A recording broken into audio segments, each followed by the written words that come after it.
This is the Medicine Girl podcast with renowned healing expert and registered nurse Robin Stebbins. Every week, we shine the light on new ways to heal your body from the root, ignite your inner healer, and tap into your divine wisdom. Begin to live harmoniously with your mind, body, and spirit.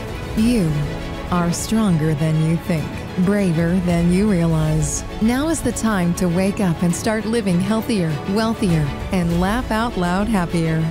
And here we go. Hello and welcome to the Medicine Girl podcast. It is me, your host, Robin Stebbins, and today I am here with Abel Romero with Movement Intelligence, a physical therapist in Benicia, California.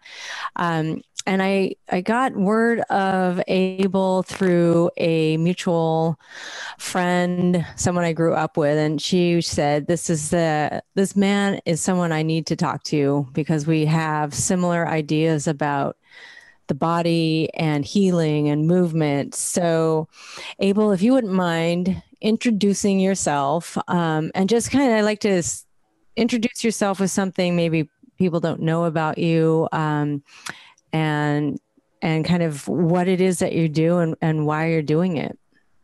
Yeah, well, thanks so much for having me. First of all, Robin, I'm really excited to talk with you. I think we are going to have a great conversation. But yeah, so my name's Abel. I am a physical therapist. I describe myself though, however, as like basically a movement coach. I think, at the root, I've been studying movement my whole life. I think we all have from a very early age. We kind of have this really intuitive map of movement and how to move naturally and how to listen to our body. And there's things that I think get in that way, and I'm sure we'll talk about those things. But I really have always been a mover. I've always been just enthusiastic about it. I was always just running around doing things. I was always barefooted, so I think that kind of like immediately kind of tapped me into like just the natural environment and just kind of gave me this internal like just more body awareness from the ground up. As a kid, I was always the weird kid just running around the streets, and my feet would be just like super black when I came home, just dirty. And so I basically, I think I've always been playing. I never was into like technology or anything like that. Much to my detriment, I think, as I get older, but and so I think right. I know. So I think it took me a while to realize kind of my path, but I think like ultimately I kind of found this path where I just have felt really confident about teaching movement. And I think that's ultimately what I do. I kind of took a couple of different journeys as far as what pathways to go. And I ultimately found physical therapy, and I'm glad I did. I work part-time as a physical therapist, but like I said, I'm trying to, so physical therapist, for those who don't know, more like focus on the rehab part of it and the pain part of, the movement experience. And whereas now, like just basically my main interest is to help people live as healthy and great and fun of a life. And I think that a lot of that can be involved through movement. I try to help people tap into basically that internal like body awareness that, it all starts with that essentially of being aware of where your body is and how to listen to it. And then basically we go from there. And as far as like, in how we interact with our environment, which is very much not consistent with, I think, how, our bodies were meant to evolve and interact with environments. So a lot of what I do is just kind of helping people problem solve, how to interact with this modern environment. And then also, like I said, how to have fun, and whatever it is that they want to do. And, I think basically like kind of, again, maybe we're getting into things that we'll get into, but, I think of aging, at least in the physical sense, is kind of your world getting closed in, and whereas like I want to help people broaden their worlds, certainly in a physical sense, but I think it's so intertwined with health, like our movement is so intertwined with our health that we know that like when we can't get up and down from the floor, when we lose our grip strength, et cetera, that, our chances of mortality also, really go up. And so those are the kind of things that I really want to help people live as good and long and fun of a life as possible. And that's kind of what I try to do myself. Beautifully said. Lot that you said in there that I want to I tend to do talk about. Like that could be the whole show. Right. First, I think this could be the segue though, that you ran around with bare feet, and I think that connection, that grounding to the earth is so important. And somehow, and I'm not sure the mechanisms, but somehow it taps us into the root of who we are, our intuition on how our body can move. And like you said, we come in just sort of that natural, you just like to move your body, and you just did. You just ran around with bare feet and came home and they were black, and your body. Crazy. I bet she's happy now though. Yeah, she, yeah, definitely. She, now that, when I'm helping her with her aches and pains and that sort of thing, yeah, she's grateful for that. But so let's go straight to intuition. How do you navigate and help those tap into their body? Because I know we have similar jobs. I do home health, and I always order physical therapy and occupational therapy for the patients that I work with.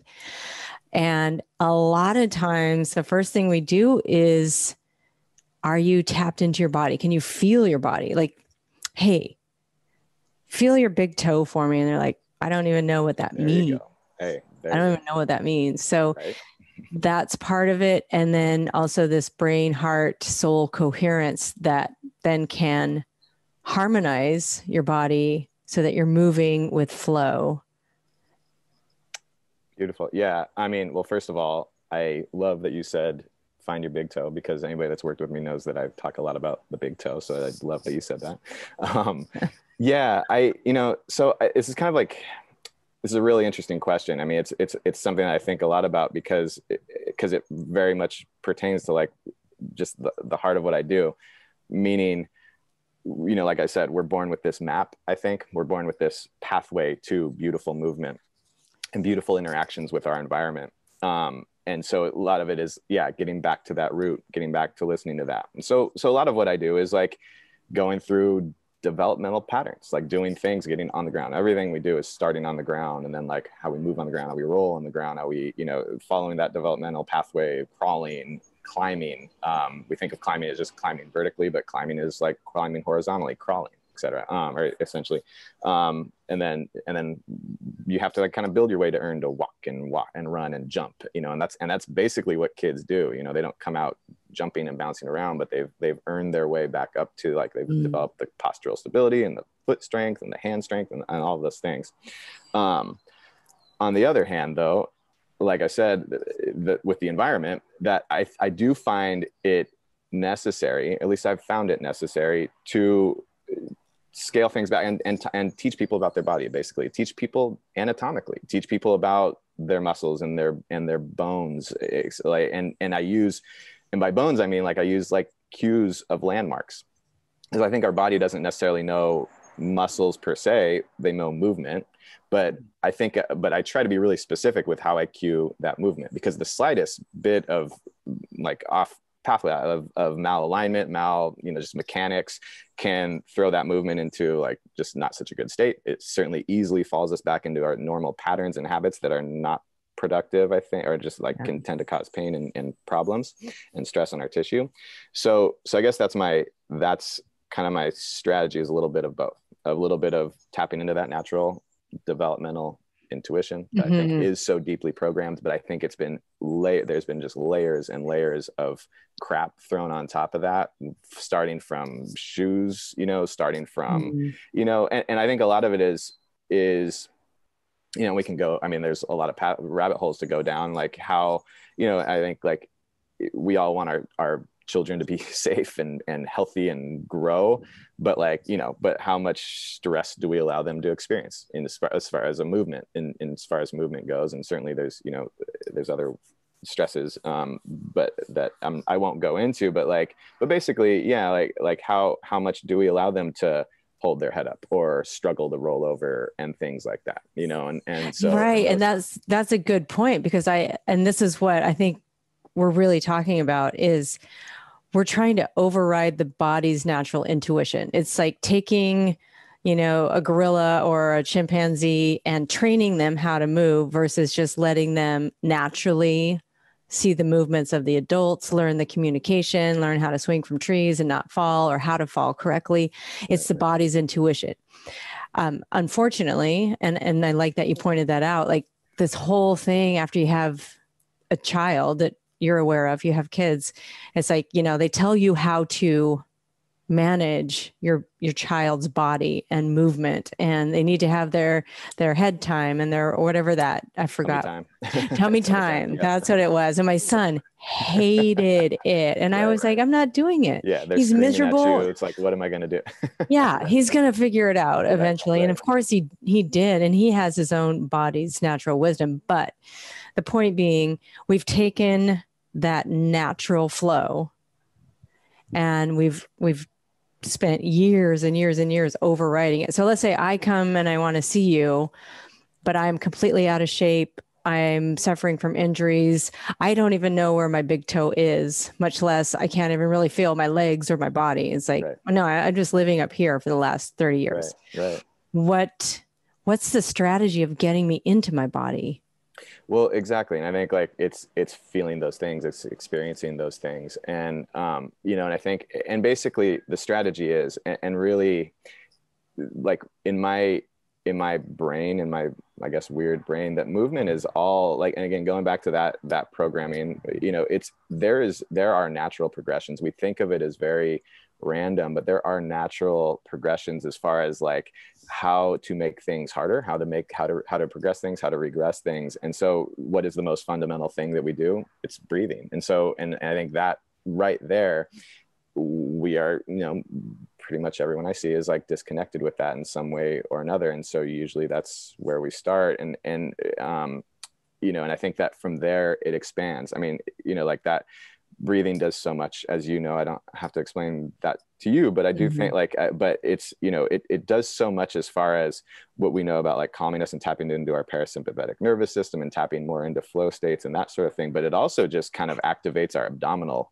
cavity, and it's called our core for a reason. And so it's like, that's a good place to start, is by feeling your abdominal cavity moving around a little bit. In order to activate your abs, they have to also be able to relax and expand. So breathing, that's kind of all, does very much that. And so like those, so that's in essence, but yeah, I mean, it's learning how to turn on certain muscles. And again, it goes at certain muscles and do basically certain movements that I think we're slightly off our axis with when we do them. And again, because I think like we're shaped by our environment again. And I think that like, because our environment's kind of shaped us in a certain way that we, again, we get disconnected from those things.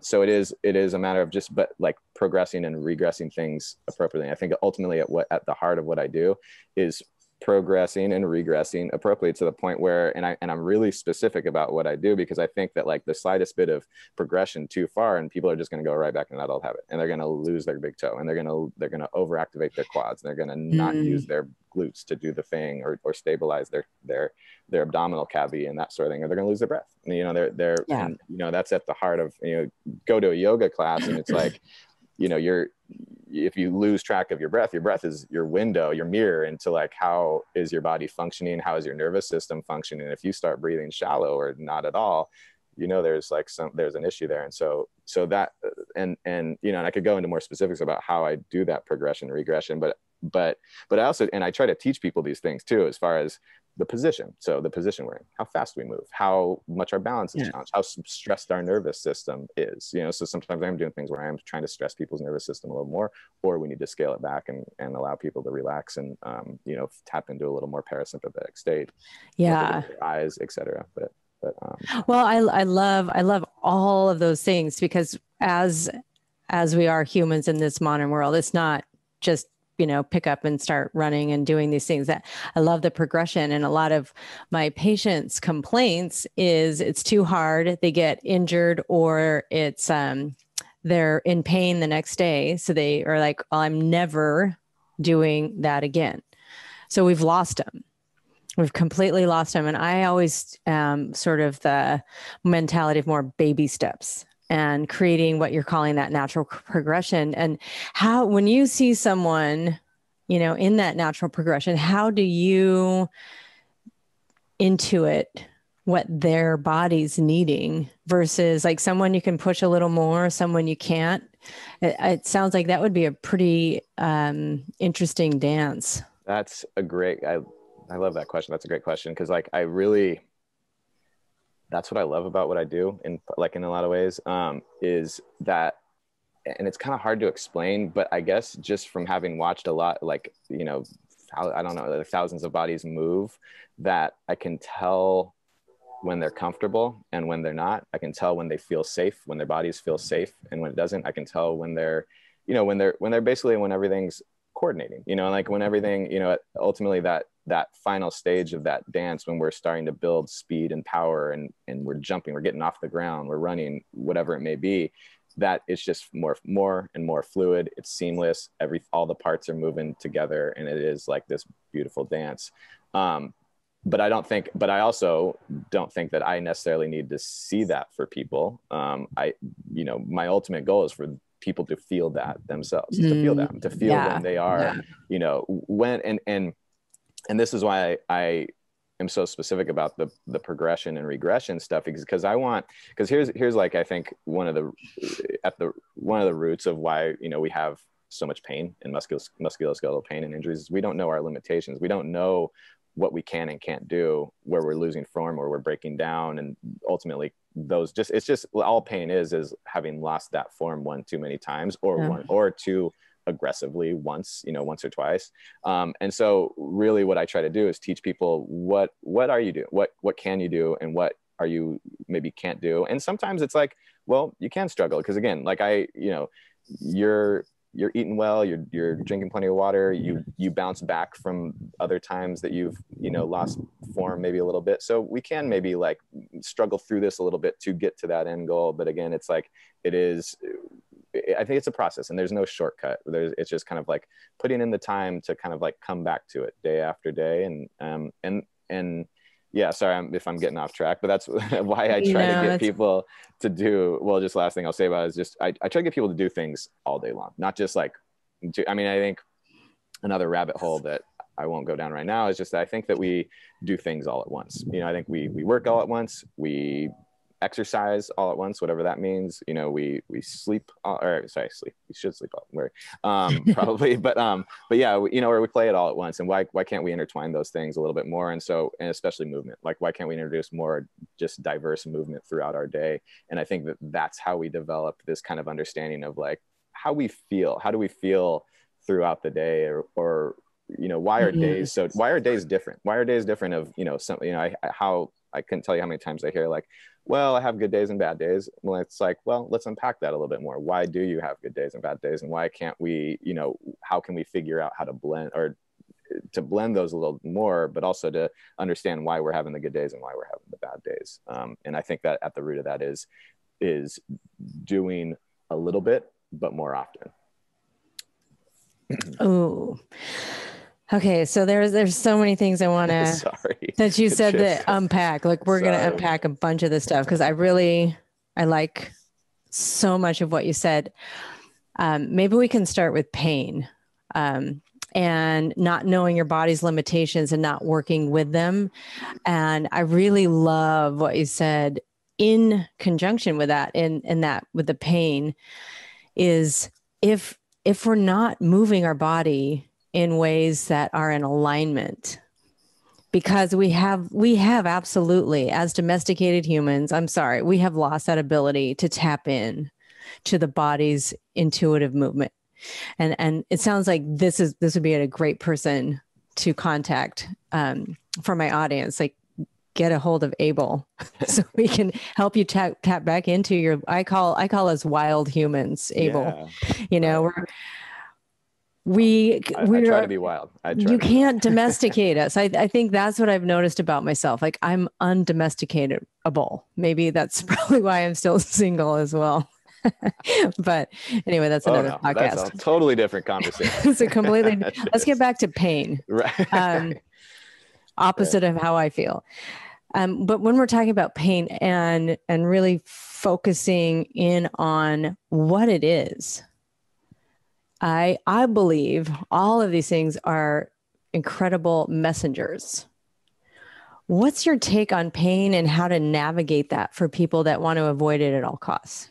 I mean, I love the thought, I think it's exactly what you said. It is information. And that's what I try to, so again, I'll try not to go off on too many different tangents, but so for one, I try to help, I think our thoughts on pain is kind of skewed, right? I think the way we think about pain, we think about this terrible thing, let's avoid it at all costs. Let's just, and not even avoid, let's ignore it. Let's ignore it and just do anything we can to just get it out of here without listening to it. And I think and at the root, it's information, right? And I tell people, it's the best thing in the world. Pain is your best friend. If you didn't have it, you'd either be dead or you'd be in much worse shape than you are now. And so just that alone, that mindset alone can reframe your interaction with pain, your interaction, ultimately, how you experience your body, because a lot of the reason why we, have this lack of awareness is because we are ignoring pain. We're ignoring, we're trying to do our best to not listen to it. So there's that, but, so it's pain is information. And so here's another, there's this other dichotomy of there's this biomechanical view of pain. And then there's this kind of central sensitization view of pain. And they're both totally valid. But I think at its root, I think pretty much all musculoskeletal pain is explainable via biomechanics. That these are just deviations from optimal alignment, posture, mechanics with movement, muscle balance, however you want to say it. Our bodies were designed to move a certain way. And that pain is basically pain is when the tissue's been stressed too much, essentially. And I see it all day long, that if we just figure out a different pathway of how to not stress that, and we bring it back towards optimal mechanics and alignment and everything and breath, that pain is resolved. It's very predictable. It's very, very predictable. And when pain, when you haven't listened to it, so it starts out as maybe a little tap on the shoulder. It's hey, try something different, try something different. And so, and when you have ignored that, then it starts screaming, and then it starts screaming and it, you can't quiet it down. I always tell people it's pain, when you don't want to get to that teenager state of pain where it just is pissed at you for no reason, you don't understand it. And deep down, there's probably roots and causes, but you want to get back to that kind of toddler state where maybe it screams for a second. You listen to it, and it's everything's all good. The next, a few moments later. So there's that. Then, the central sensitization kind of view is now, if maybe this pain's been going on for a long time. Again, we're talking about chronic pain now, and our nervous system really very much gets involved, because what is our nervous system meant to do? It's meant to keep us safe at the root and keep us alive and allow us to procreate and that sort of thing. And basically it's, it basically senses threat, senses danger. And if we're threatened by a lot of other aspects in life, if we feel stress, i.e. stress, or if the way we feel about our pain is very threatening to our livelihood, to our being, if I don't think I'm going to be able to walk with my grandkids or play with my grandkids because of my knee, that's going to make my pain experience all the more. If I don't understand my pain, that unknown, that fear is going to enhance that experience all the more. And so, and you could go down a lot of different pathways of how those things manifest and snowball. And they very much snowball because, that fear leads to more pain, more unknown. And then and again, back to my world is shrinking because now I'm afraid to move. Now I'm here. I've lost my breath. I can't expand out because I don't understand what it is. And so, and it might not just, in a lot of cases, it's not just the movement. And that's, I think at the root, what I'm trying to help people do is all right, what are the movements that you can do that where your body still feels safe and you're earning back that confidence of your nervous system, to make your body feel safe. It's oh, actually, I can do this. And then sooner or later, that nervous system starts to let its guard down a little bit more and a little bit more.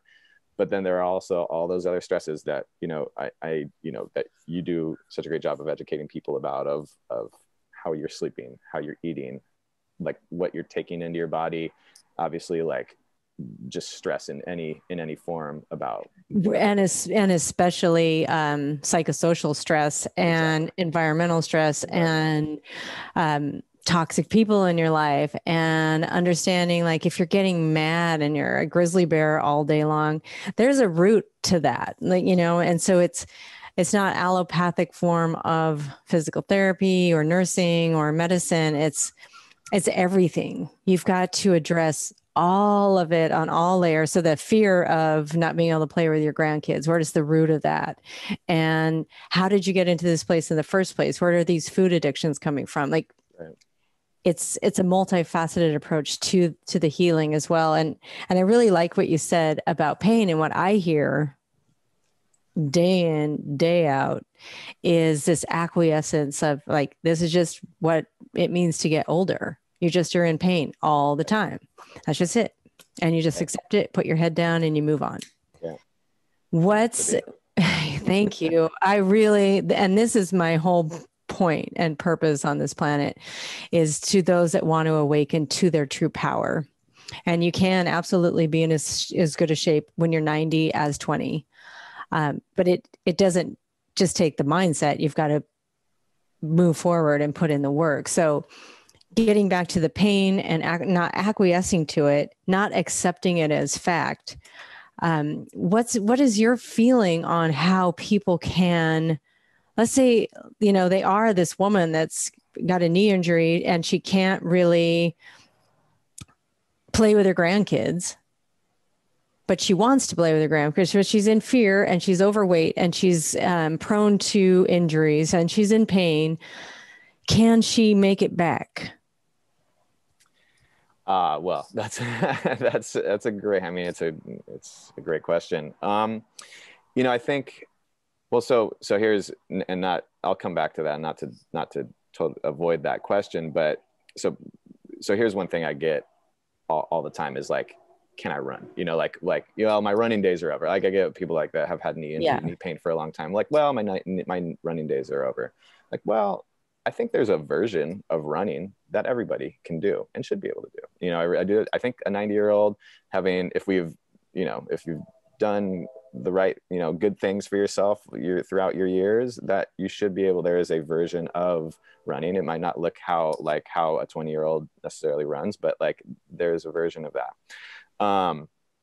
So to kind of come back to that, like, I think it's, like, we have to maybe scale the environment to how to, like, you can do these things. And I think it's not something that just, you get at the snap of a finger, but it takes a lot of, again, like, work at, like, progressing at the right speed, but it's also, like, of that mindset of how can I still play with my grandkids in this kind of modified way? Is this not still playing with my grandkids, and doing things maybe slightly different and just enjoying that. And then, working my way down, like, closer and closer to the ground. And like, basically it takes a lot of, range of motion and motor control and balance to get down to the ground. And that's why I like, the best way to never lose that is to never lose that. But also there's ways to kind of steadily progress people to getting down into that place. But it starts with not stressing the tissue. And I think that, like, ultimately, like, how do we get rid of this pain is by not feeling it as much as possible. And so we can let things calm down. But I think the not feeling it isn't from, a medicative standpoint or whatever that may be, but it's a, how do we understand how our movement stresses the tissue to feel that pain, and how can we find ways to get close to that, but not stress it, not stress it too much to where we feel that, and just really tapping into listening to like those messages that we're getting, those taps on the shoulder that we're getting, that, hey, you're not doing something quite right. And how can we do something slightly different? But all the while, you're getting stronger and you're getting more aware, right, and et cetera, et cetera. Yeah. And I totally am in alignment with that. Most of the patients I work with, however, have crossed that point, that threshold of they've had, eating patterns for 20, 30 years that have not been in alignment with the body, and it's toxified and caused inflammation to the body. They're suffering from metabolic syndrome and diabetes, and based on lifestyle choices. So as they want to heal, and those are the ones that I work with one-on-one, the ones that really want to enter into a state of wellness. And I have seen Abel, in as little as 2 weeks after 30 years of horrific eating habits, the body starts to heal and repair, and blood sugars start to go back to normal in 2 or 3 weeks. Yeah. It's incredible. Yeah. So, but it's tapping into that body's wisdom, the intuition of, okay, here's what is feeling good to eat, and here's what's feeling good to move. But I think since we've gotten so far away from the real intuition, it's really important to have somebody there to support that journey into being able to move your body again in the way that we want, without injury and without falling. And especially my patients are afraid of falling, because that means possible death, meaning they're going to have to go to a skilled facility and be there for a month, which is everyone's worst nightmare. And then world closes in, right? Because of that fear. And then again, back to kind of like what I'm hearing you say is like, they don't know what they can and can't do. And I think that ultimately it's like, whether it's, whether it's running or jumping or, playing soccer with your kids, or it's walking down the hallway with a cane versus a walker. It's like the fear a lot of times holds us back, and for good reason. But yeah, you're right. Like, I think it's, obviously the safest way to do that is with doing that with somebody that knows what they're doing as far as like how to progress things along, and just give you just the right amount of help, not too much help. Yes.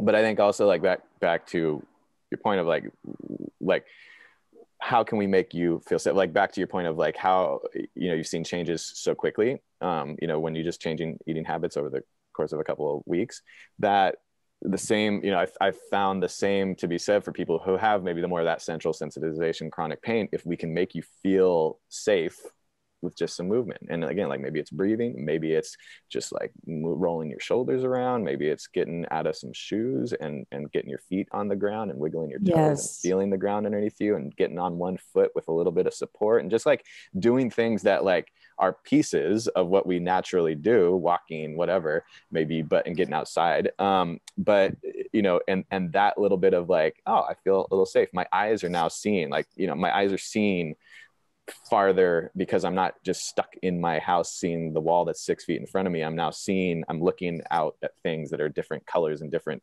shapes and distances away. And so all those things, I think, can have this really both conscious and subconscious effect on our nervous system of making us feel more safe. And I think that is also, those two things combined, and let alone a lot of other things that can help our nervous system feel a little under less threat, and open up our doors a little bit.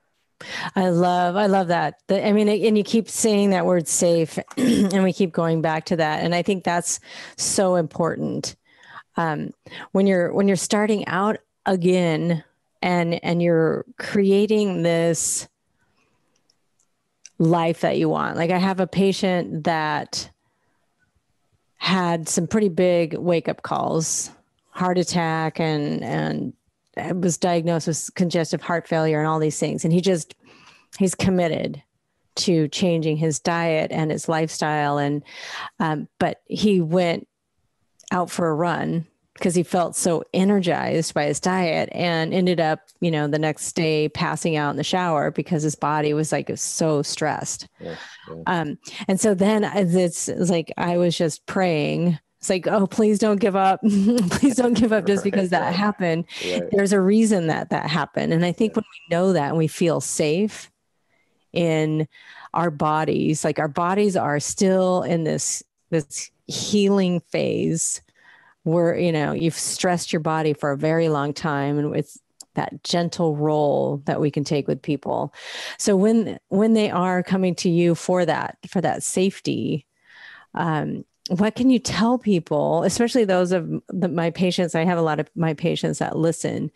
What's something that they can just do today that's safe, that will create that momentum? I think what we're talking about is igniting that self-healing mechanism. I call it ignite your inner healer, so that your body can eventually pick up its internal wisdom and its intuition. But right now you need some guidance, you need some help. So what can you say to my patients that would like to do one simple thing today? Can I give you a few? Or Yes, options? always. I don't think I ever say no to that. Right. Well, so back, yeah, I wanted to say something more, like, not to harp on the thing too much, but so back to the running thing. And well, here's another thing, like, and okay, I won't forget about your question. Here's, I think, something that highlights basically maybe so the points that we've been making is, like, I don't know, like, I've heard anywhere from, I'm not big on, I'm not huge on statistics in a lot of ways that are kind of very gray, but anywhere from 50 to 90% of runners get injured, right? So unpack that for a second. Running is something that we are, you can make an argument we're born to do naturally. And if we get injured, like up to 90% of the time doing it, what does that say about what, like how our body's awareness, B, how we listen to pain? Because it doesn't just, like, the reason why this is interesting to me is because you're not playing necessarily against someone. You're not like, there's no freak things that happen with you and running. It's just like you and the ground. It's you and the ground. And so it's like, so pain doesn't just happen like that. It happens over and over, with a little bit of micro stresses as time goes on. So are you listening to that? And if you're hearing it, are you still pushing through it because of, and then getting back to like some of your question of like, why are you pushing through it? And, then we're getting down to like, basically, maybe like I have to exercise because I need to look a certain way, et cetera, or whatever it may that. Or the old be. paradigm too, like the way a lot of my patients were raised, they're older adults, 60 plus, but no pain, no gain. That too. And it shouldn't be fun. It shouldn't be enjoyable. Like, I'm not going to dance for exercise. That's fun. That's what I want to do. Exercise. That's not exercise. I won't get in shape doing that way. It's got to be unpleasant, painful. I grind it out for an hour. Then I can have my reward. Exactly. And then I can, exactly. Have my reward. Exactly. And what's the reward? And that's, So, and so, I have to have that conversation a lot of because everybody, especially like baby boomer ages, no pain, no gain, and so, maybe like in some ways that, when if we're talking about what is exercise, at the root in some ways, and I won't go down that right now. If we can, if you like, but down the road, but, is that it's the right amount of stress that you adapt to. And so, and it's still that stress. And so, there is some pain, but I wouldn't call it pain. I would call it, unpleasant feelings that I have to kind of, grit through, that sort of thing. Maybe that, like, but, lifting the weight or whatever it may be. But pain that I'm talking about is something totally completely different. Yeah. That sounds more like when I'm lifting or I'm doing a chair hold in yoga, it's uncomfortable. Right. I'm fighting with my mind. It's like, this is uncomfortable. It's not painful though. Right. And the same as running, and the same, and I definitely, and I, I like I've ran, I got like just a bug about running a marathon a couple years ago. And I definitely experienced both types, the pain that I'm talking about, that I was just like, I was like, this is a one-time thing that I just want to see if I just want to push myself to see what I can do. And it, and so there's the pain of like when you're in it and just that it's like you have to tap into certain mental states that that will kind of get you through to that finish line. And so it's there. So there's pain, but then there's also just like that, there's that discomfort, that discomfort and then pain that, you know, like that I'm referring to. So sorry, I didn't mean to get us sidetracked. No, there, I think it's good to differentiate those though, because right. when we were saying like if the man who pushed through it and his body was giving him plenty of warning signs, but we override our body all the time with this controlled brain, like, no, I got to push through it. I got to do my hour. We get obsessed with timing. Right. It's got to be 45 minutes. And now we're clock watchers. We're not in our bodies. Right. We are not anywhere in alignment with spirit. And I think the part of that is spiritual. So then what we're talking about with pain versus discomfort is a whole world apart. Pain is a message. Do not ignore it. Listen to your body. If something feels off, trust it. Don't try and talk your way out of it versus this is uncomfortable. I'm not used to lifting weights. I'm bored, or whatever that is. Right. The more you tap in and have the awareness of your being in its essence and its whole, then you can start flowing. Until then, you know, be very, very cautious and tread lightly as to as I'm tapping into my body. Like that's almost what we're learning for the most part is, what am I feeling? What am I sensing? Is this my brain telling me to quit because I'm bored and I want to do something else? Or is this my saboteur? Is this my ego? Or is this body's wisdom? And you start to get better and better at it. It's like same as building a muscle when you're exercising, is building that spiritual intuition muscle. No doubt. And yeah, and I think that back to your question about what can someone do today, I think it's exactly what you're saying. It's sit with your body and observe it, you know, and observe it. And again, back to starting with the breath. And that's again, where I start with pretty much with everyone is how can let's observe our breath. Where does it go? Do you know where maybe it should go? And can it go basically can it go down into can you expand your diaphragm? Can you contract your diaphragm fully? And so like basically when you take a breath in and you're using your diaphragm to its fullest extent, everything pushes down. It's like a balloon upside down balloon that faces downward into your abdominal cavity. And when you inhale, it expands it push everything down. So can you sense your lower abdomen expanding up towards the ceiling? Can you first of all, can you allow that to relax and happen? Because again, like back to like, if you want your abdominals to work well, part of the contracting optimally is also relaxing optimally. You need both ends of those spectrum. Same with your pelvic floor. Can you expand your pelvic floor? Can you allow your pelvic floor to expand? Or is there something that's protecting that or overly guarding that from allowing to happen? Can you expand the sides of your ribs out to the sides, your lower ribs out to the sides, and ultimately, can you expand your back into the ground? So like that 3-dimensional expansion. I'm trying to do that as you speak. Right. And yeah, it gets, and so back to like the position, the progression, regression thing, the position, it gets harder and harder as we start to have to face gravity more and more, being upright more and more. And certainly, or if we're in a chair, and yeah, that's, you know, like that makes it more and more difficult because things are closed up a little bit more. So I guess one thing if I were to give someone one thing, it would be lie on your back if you can, on the firmest surface that you can. Doesn't mean to be like unpleasantly firm, but flat enough to where you can feel your spine on the ground. So like a yoga mat, a carpet, with your knees bent, feet flat on the floor, and just make those observations. And then from there, can you move your pelvis back and forth? Pelvic tilt, if you know that term. How does that feel? What does that feel like? What does that feel like on your back?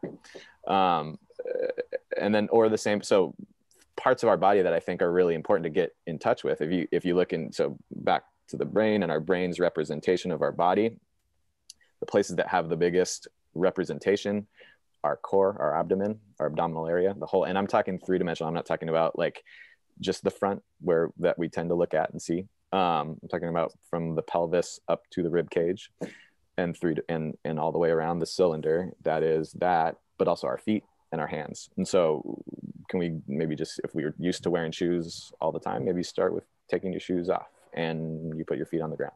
You put your feet on the ground on different surfaces, or, on different temperatures, and just, there's so many different ways where you can go. Maybe you stand on one foot, you feel where your weight goes on your foot. One tendency is for the weight to go towards the outside part of your foot. And that's the equivalent of maybe overly arching your back and compressing. When we don't have muscular stability, we rely on compressing our joints. So we go to the extremes of our joints. So in our spine, that may mean overly arching our back and not using our abdominals to keep us in the middle. Basically, that's how we keep stress off, is by staying in the middle and not being on the extremes of our joints.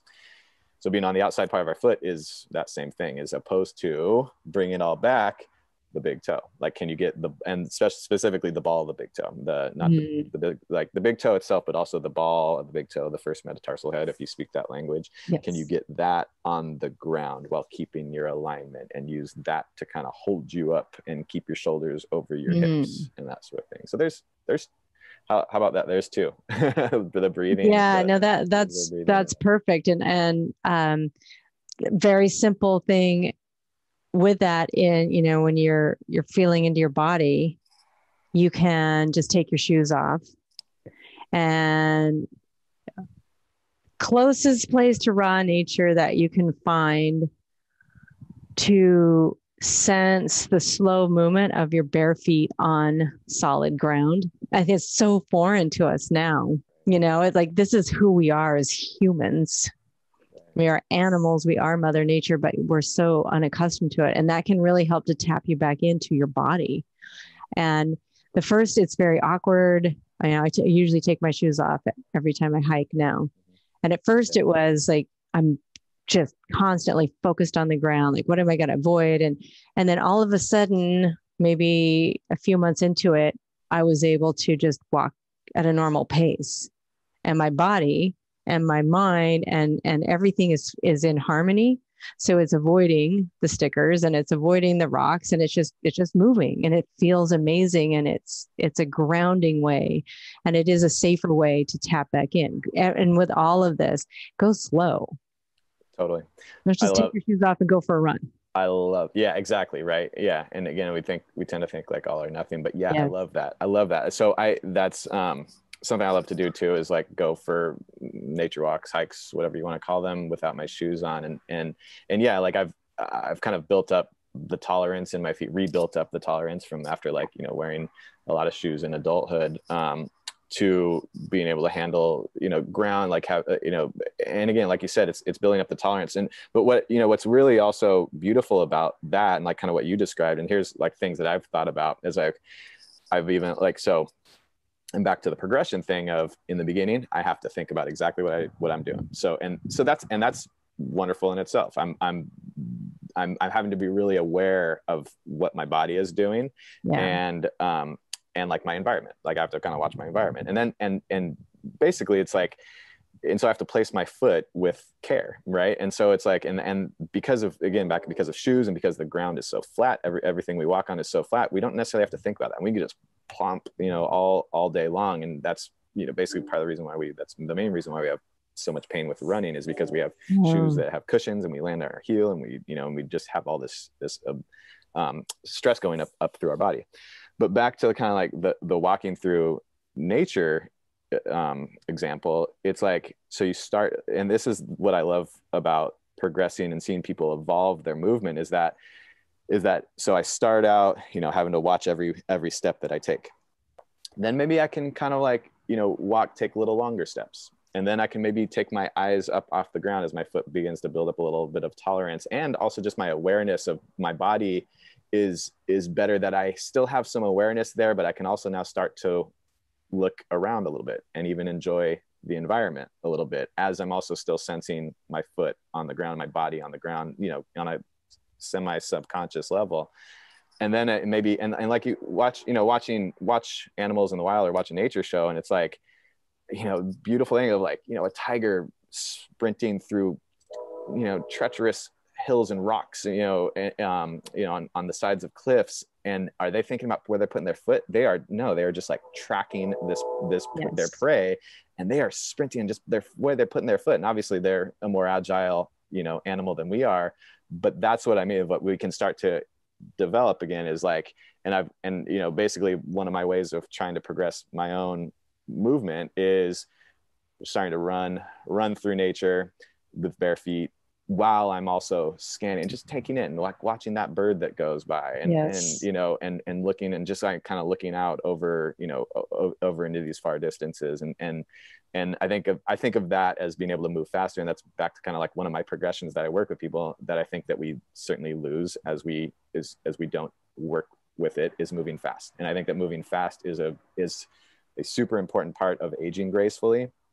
And that also, it's very stimulative to your mind, and it just, keeps the doors open basically. And so I hope that made sense, but that's kind of, the ways the world can kind of open up.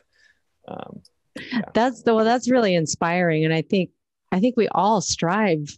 None of us want to get sick and incapacitated, but we tend to get, when we're past the point, we feel like we're past the point of no return.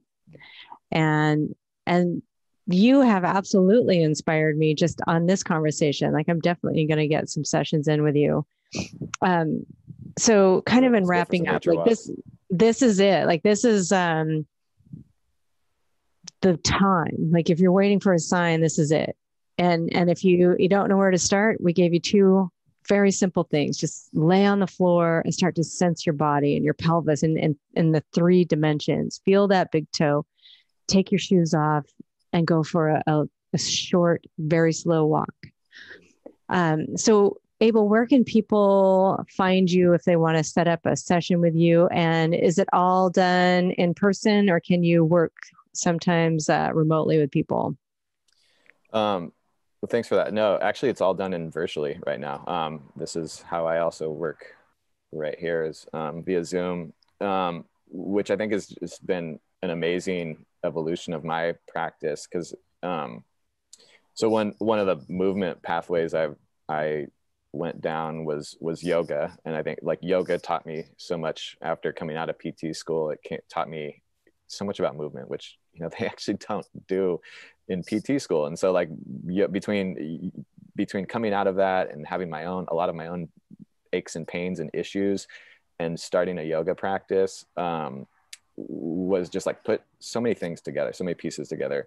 So I ultimately went down a teaching pathway. And reason why I'm saying that is I think it really helped enhance or hone just communicative skills of talking about movement, I guess. Is that like, if teaching it this way. And the reason why I really love practicing via remotely is because people are in their environments. And I think that's, if you're going to spend the time in this is your house, we have to get super creative about things we use that are in the house. I mean, it does people very little good. Especially like I said, if we're trying to do little but frequent doses, right? Like, and I think that's ultimately how we get better, is by doing things in that way, that you got to do things in your environment. You have to take these tools. And that's ultimately what I'm all about, is by giving people the tools. I want people to not need me, And so, so that's why I've really enjoyed doing things remotely and having people practice things in their own environment so that they can, I just think our brain learns that better. We put that together with, this is where I do my mindful stuff that I do, and I start to like develop this body awareness, and then I go from there, and then maybe I jump off that stool that I use right there, and I know that the height of that, and then we can start to evolve from there. So sorry, that was a long-winded way. No, that's great. And I well, just before you go into where people can find you, I want to say that that's so important what you're talking about when you do things in your natural environment. What we're doing is we're building in those triggers. I see that stool, I think, I want to do my work around that. Or McDonald's knows that they want to get you on the route to go through their drive-through. It's the same way we can build those habits, though, but healthy at home. So I love that piece. It's important. And so if people wanted to find you and work with you and see what you offer, where can they go? And I will have all the links. You guys don't need to write down the websites. Moveintelligently.com. My Okay. My business is Movement Intelligence, but my everything is at Move Intelligently. I need to just change everything over to Move Intelligently. But anyways, moveintelligently.com. Okay. I'm starting to get active on Instagram. I kind of wasn't there for a long time, but I'm at Move Intelligently. And that's where you can find me. You can email me, text me, shoot me a call. And I wanted to just offer a little introductory class, Zoom class. It'll be, more broad because it's to the masses, but I wanted to offer a class just to kind of show people what I'm about and just do a little intro into this kind of I do a series that's a periodic series that I call Introduction into Moving Intelligently. And so this will be kind of like basically a little piece of that. So that just wanted to offer for free. Awesome. Yeah. So to anyone that's listening, and I can send you the link how to find that. But yeah, all those links will be in the show notes on Instagram. It'll be in my bio. That's the only place I can't put links. Yeah. But on YouTube, it'll be in the show notes, in Apple and iTunes, Spotify, Stitcher, everywhere on the planet you can put a podcast. Mine's there. Awesome. Awesome. So any last wisdom to impart that feels in alignment with creating this beautiful life of movement, intuition, so that we're thriving into our rest of our years and longevity? Well, I mean, how about just like get outside and experience the outside, get sunshine on your body, experience just a little bit of nature, whatever that may mean, just a little bit of nature. If you live in a city, try to find a little piece of natural environment. Again, like maybe that's even just letting your eyes see things that are farther away, or letting your bare feet get on any kind of ground that you feel safe putting them on. And just try to listen a little bit. I love that. And I love the sunshine aspect, because that in and of itself in my world is healing. And that, when you have nothing else, salt water and sunshine can be your biggest healers. So absolutely. Abel, thank you for moving us intelligently through this podcast. I think you're amazing. I can't wait to work with you. I'm inspired. Get rid of my low back pain, because it is a message, and I've been listening and I've been trying all different things, but it's not. And that's the other thing. Keep going. If one thing doesn't work, that's okay. Keep going and trying new things and new things and new things. So I'm glad I found you. I'm glad we connected, and I really appreciate your time. Thank you so much, Robin. I really appreciate you. I really appreciate just everything that you do and the messages that you send. I love it. And I really enjoyed this conversation. Thank you so much for having me. Thank you, Abel, and have an amazing rest of your day.